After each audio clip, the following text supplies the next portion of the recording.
Today is both a happy and meaningful occasion.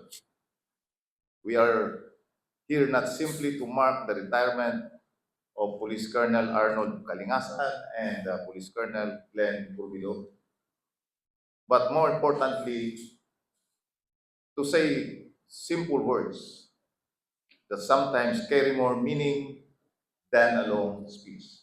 And that is, maraming salamat. Yan yung mga simple words na napakabigat.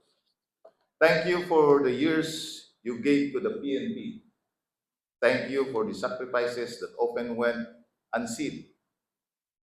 The long hours, the missed family occasions, the difficult assignments, and the many times when duty had to come before personal comfort. The Salamat Kapatid program reminds us that retirement is not merely about counting the years a person has served. It is about recognizing what he has done with those years. The people he has helped, the officers he has influenced, and the legacy he leaves behind. Arnold and Glenn, as you look back on your careers, I hope you do so not only with pride, but also with gratitude.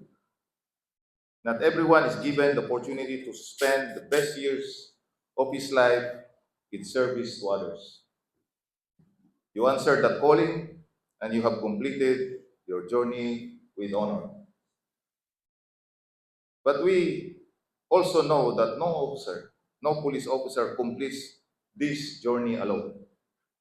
Behind every officer who stays late at work, reports for duty during holidays, or leaves home for an assignment, is a family that also sacrifices. To your wives, children, and families, maraming salamat po sa inyo.